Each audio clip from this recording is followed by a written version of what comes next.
آپ صلی اللہ علیہ وسلم نے فرمایا کہ جو آدمی 2 رکعت نماز پڑھے اور اس میں خیالات اور وسواس نہ لائے تو اس کے پہلے گناہ بخش دیے جاتے ہیں۔ آپ نے سنا نا کہ شرط کیا ہے، پہلے گناہ کی بخشش کیسے ہو سکتی ہے؟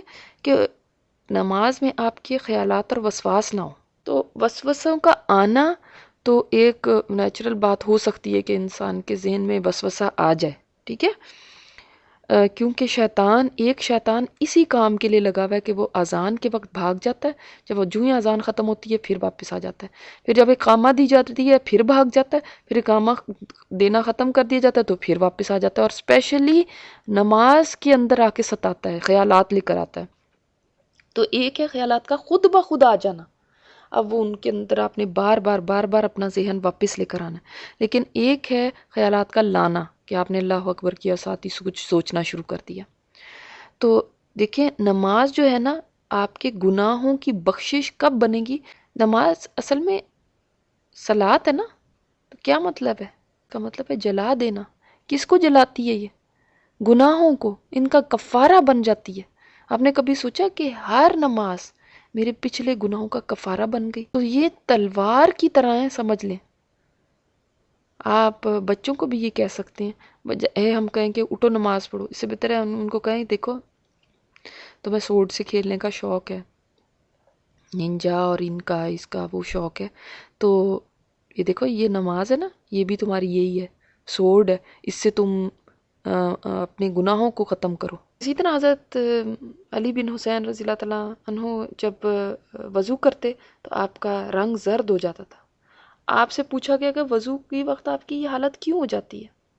تو آپ نے فرمایا کیا تم جانتے ہو کہ میں کس کے سامنے کھڑے ہونے کا ارادہ کر رہا ہوں؟ یعنی انسان کے وضو سے ہی اس کی کیفیت بدل جانی چاہیے۔ تو یہ ہم نے کرنا ہے کہ جب ہم وضو کے لیے ہی جا رہے ہیں نا، تو اس وقت ہی ہو ہا ہا اور وہ باتیں ادھر ادھر اور وہ فلانے تم ایسے اور وہ اس کے، یہ نہیں، اور کبھی بچوں کو ڈانٹ ڈپٹ ہو رہی ہے، کبھی باتیں بھی ہو رہی ہیں اور ساتھ وضو بھی کیا جا رہا ہے اور ہنسی مذاق بھی ہو رہا ہے، تو اسی وقت سے آپ نے سیریس ہو جانا ہے، کیونکہ آپ نے یہ اس وجہ سے کہ میں کس سے ملاقات کے لیے جا رہی ہوں۔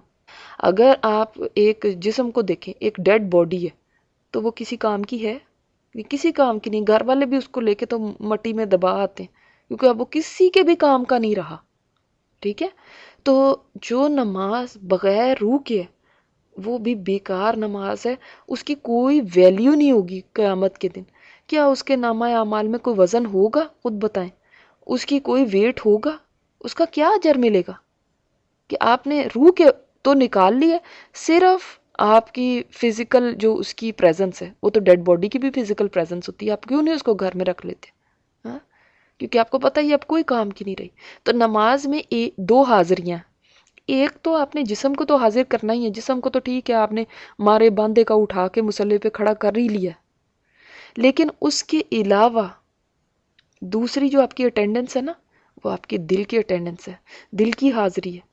مثال کے طور پہ آپ نے کہیں کل شادی پہ جانا، تو کیا ہوتا ہے؟ ایک دن پہلے سے سوچتی رہتی ہیں، اچھا کس ٹائم پہ جانا ہے، اچھا کیا پہنوں گی، اچھا کس وقت پہنچنا ہے، اچھا وہ کب آ رہے ہیں، اور یہ آپ کتنا سارا کچھ سوچ کے رکھتی ہیں نا۔ تو نماز تو اتنا اہم کام ہے، اس کی فکر کرنی ہے، یعنی اس کو اہم سمجھنا ہے، اہم ہوگی تبھی آپ کا دل متوجہ ہوگا۔ تو انسان کی نماز ڈیپینڈ میں جو نماز میں حاضری ہے وہ ڈیپینڈ کرتی ہے کہ اس کے اندر آخرت کی کتنی اہمیت ہے، ہمارے اندر آخرت کا کتنا ایمان ہے، کیونکہ جب انسان کا دل حاضر نہیں ہوتا تو اس کا مطلب یہی ہے کہ ہمارا ایمان کمزور ہے، ہم نے ایمان کو سٹرونگ کرنا ہے۔ بعض دفعہ ایسے ہوتا ہے کہ آپ صحیح الفاظ بھی ادا کر رہے ہوتے ہیں، دل بھی حاضر ہوتا ہے، لیکن معنی پہ آپ کی توجہ نہیں ہوتی، تو معنی پہ توجہ کرنی ہے، ٹھیک ہے؟ جو آپ بول رہے ہیں نا اور جو آپ سوچ رہے ہیں وہ ایک ہی ہونا چاہیے۔ اگر زبان کچھ بول رہی ہے اور آپ کچھ اور بول رہے ہیں تو یہ پھر آپ اندر ہی اندر دل ہی دل میں کچھ اور باتیں کرتے جا رہے ہیں، تو پھر آپ کا دل اس کا مطلب حاضر نہیں ہے، یہ پھر دل کی حاضری نہ ہوئی۔ بعض لوگ ایسے کرتے ہیں کہ آنکھیں بند کر کے نماز پڑھنے کی کوشش کرتے ہیں اور یہ سمجھتے ہیں کہ اس سے زیادہ توجہ ہوگی، حالانکہ اگر آپ کے دیکھیے دو رکاوٹیں ہیں نا، دو اٹریکشنز ہو سکتی ہیں جس کی وجہ سے آپ کی نماز خراب ہوتی ہے. ایک کوئی باہر کی ہو سکتی ہے اور ایک آپ کے اندر کی ہو سکتی ہے. جو باہر کی ہے وہ تو آپ میں بھی آنکھیں بند کر کے اس کو دور کرنا چاہ رہے ہیں کہ مجھے نہ دکھے اور میں زیادہ فوکسڈ ہوں، لیکن آنکھیں بند کرنے سے بھی کوئی فائدہ نہیں آپ کو ہوگا، اس لیے کہ ہمارے اپنے اندر جو کچھ ہے نا وہ اتنا زیادہ ہے جو ہمیں بزی کرنے کے لیے کافی ہے. وہ جو ہماری سوچیں ہیں وہی اصل میں تو ہمیں وہ کرتی ہیں نا ڈسٹرب. تو ہم آنکھیں بند بھی کر لیں گے. اگر آپ کو باہر کی چیزیں ستاتی ہیں تو پھر یہ کریں تھوڑا سا کہ مثال کے طور پہ جس جگہ مثلا آپ نماز پڑھ رہے ہیں وہاں پہ اگر ٹی وی لگا ہوا ہے، بچوں کا شور ہے، یہ ہے وہ، تو آپ وہاں اس جگہ سے ہٹ جائیں، بجائے اس کے کہ لوگوں کو ہم کہتے رہیں کہ آپ چپ کر جاؤ میں نماز پڑھ رہی ہوں. کبھی کبھی تو مجبوری ہوتی ہے ایسی جگہ پہ ہی پڑھنی پڑتی ہے جہاں پہ سب لوگوں کی باتیں ہو رہی ہیں. آلموسٹ ناممکن ہے کہ آپ ان کی باتوں پہ نہ توجہ دیں اور بس نماز میں اتنے تو ہم کوئی بس وہ نہیں ہے کہ ہم اپنا دماغ وہاں سے ہٹا کے اور اتنے ہی نماز میں بزی ہو جائیں. اس لیے بہتر یہی ہے کہ اپنے آپ کو خود ہی نہ آزمائش میں ڈالیں، خود ہی الگ سے ہو جائیں. اگر شور شرابہ ہے وہاں سے ہنگامے سے دور ہو کے وہاں پہ نماز پڑھیں. یہ بھی دیکھ لیں کہ آپ کے سامنے اگر دیوار ہو تو زیادہ بہتر ہے تاکہ ادھر ادھر نظر نہ جائے. ٹھیک ہے. اور اصل زیادہ ہمارا پرابلم جو ہوتا ہے نا وہ اندر کا ہے، میں جو سمجھتی ہوں. نیکی کے کوئی کام نہیں یعنی چھوڑتے، وہ بس کوئی کام سامنے آ جائے نا ماشاءاللہ وہ اس طرح بھاگتے ہیں اجر لینے کے لیے. مجھے اس کا اجر ملے گا، اس کی خدمت کر کے اجر ملے گا، یہ کام کر کے اجر ملے گا، فلاں چیز سے اجر. تو یہ سوچیں کہ مجھے نماز پہ بہت اجر ملنا ہے اگر میں نے اس کو صحیح پڑھ لیا تو.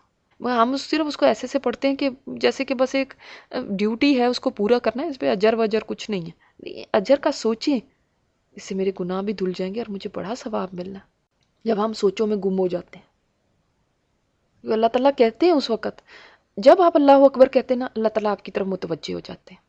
یہ حدیث میں جب انسان ادھر ادھر وادیوں میں گھومنا شروع جاتا ہے تو اللہ تعالیٰ کہتے ہیں کیا مجھ سے بھی بہتر کوئی اور ہے جس کی طرف تو توجہ کر رہا ہے؟ اے بندے کیا میرے سے بھی زیادہ کوئی اور اچھا ہے؟